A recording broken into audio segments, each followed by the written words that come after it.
Hi hello. నేను sixth క్లాస్లో ఉన్నప్పుడు జరిగిన ఒక సిచ్యువేషన్ ఇది. చాలా ఫన్నీగా అనిపిస్తుంది, కానీ అప్పట్లో ఒక టెన్షన్, అందరికీ టెన్షన్ పెట్టిన విషయం అన్నమాట అది.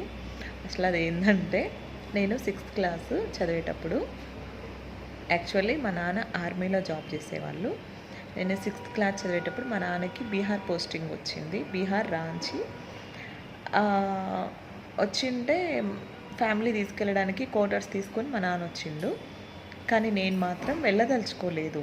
ఎందుకంటే నేను వెనుకబడిపోతాను, మా ఫ్రెండ్స్ అందరు ముందుకెళ్ళిపోతారు, నేను అవ్వోళ్ళ ఇంట్లో ఉండి చదువుకుంటాను, నేను మీతో రాను అని చెప్పి మా అవ్వోళ్ళ ఇంటికి వెళ్ళిపోయినా. మా అవ్వ వచ్చి తీసుకెళ్ళింది.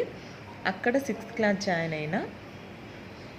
సంవత్సరం అంతా గడిచిపోయిన తర్వాత మా నాన్నమ్మ, అంటే మేము జేయ అంటాము, మా జేయ వచ్చి, నాన్న లెటర్ రాసిండు, నిన్ను నన్ను రమ్మన్నాడు సమ్మర్ హాలిడేస్కి, మనూరోళ్ళు వెళ్తున్నారు సేమ్ అదే ప్లేస్కి అని చెప్పేసి వచ్చింది.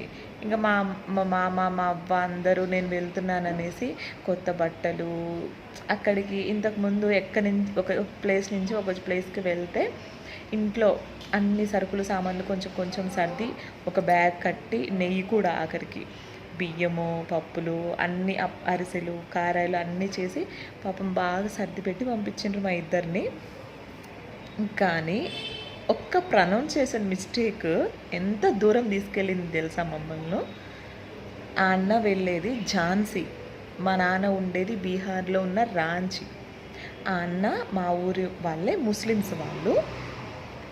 బై ఛాన్స్ ఇప్పుడు మాత్రం అప్పుడు ఫోన్ ఫెసిలిటీస్ లేవు, ఫోన్ చేసి జస్ట్ వెంటనే కనుక్కోవడానికి ఎక్కడున్నావు ఏంటి అని తెలుసుకోవడం కోసము. కాకపోతే అన్న కూడా ఆర్మీనే, ఆర్మీ కాబట్టి ఒక మా నాన్న నెంబరు, యూనిట్ నెంబర్, అది లెటర్లో రాస్తారు కదా అడ్రస్, ఆ అడ్రస్ మా అన్న దగ్గర ఇచ్చిన్నారు.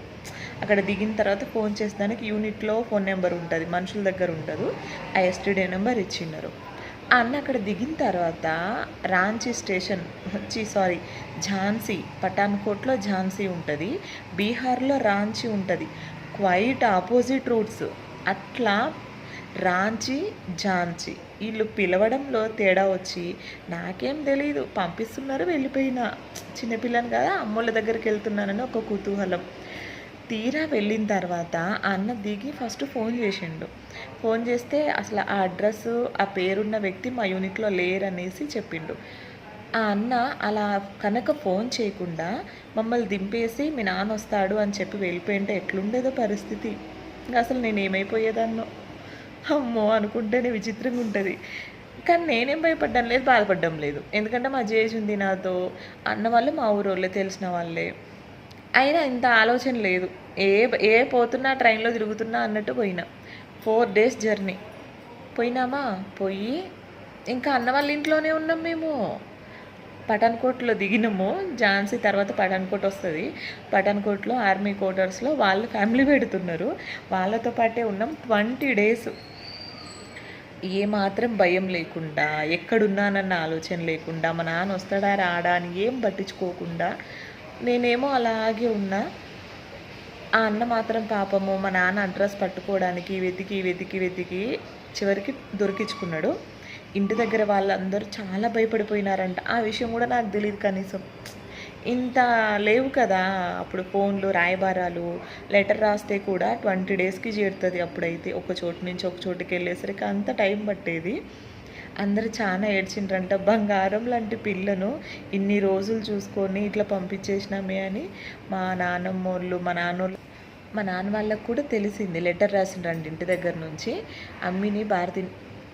అమ్మిని జైను పంపించినాము, చేరుకున్నారా అనేసి. లేదు మా దగ్గరికి ఎవరు రాలేదే, అసలు ఎందుకు పంపించినారు మీరు నాకు చెప్పకుండా అని మా నాన్న తిట్టి తెలుసుకొని అసలు చాలా ట్రై చేసి చివరికి నన్ను తెలుసుకున్నాడు.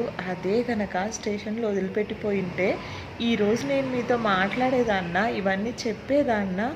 అమ్మో. కానీ ఏదేమైనా నా వల్ల ఎంతమంది బాధపడ్డారంట తెలుసా ఇంటి దగ్గర, నేను అప్పుడు కనిపించలేదని. అమ్మో అసలు అనుకుంటేనే అలా ఎలా ఉన్నా నేను 20 days భయం లేకుండా, నేను ఎక్కడున్నా అన్న ఆలోచన లేకుండా అనిపిస్తుంది నాకైతే ఇప్పుడు. ఇది విన్న తర్వాత మీకేమనిపించిందో ఒకసారి కామెంట్ చేయండి. 20 రోజులు అలాగే ఉన్నానా, అంతగా తెలిసి తెలియకుండా ఆడుకుంటా, పట్టించుకోకుండా. మా నాన్న వచ్చిండు డోర్ తీసుకొని, కరెక్ట్గా మధ్యాహ్నం అన్నం తింటున్నాం. ఇప్పటికీ కూడా నాకు ఆ సీన్ గుర్తుంది బాగా.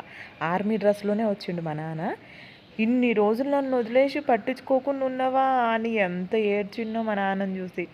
నేను బీహార్కి వెళ్ళేసరికి రాంచీకి మా అమ్మ మా తమ్ముడు అందరూ బక్క చిక్కిపోయిండ్రు. నేను దొరకనేమో, ఇంకా చచ్చిపోయిందో బతికుందో కూడా తెలీదు, అడ్రస్సే లేదు అని చాలా బాధపడిండ్రంట పాపం.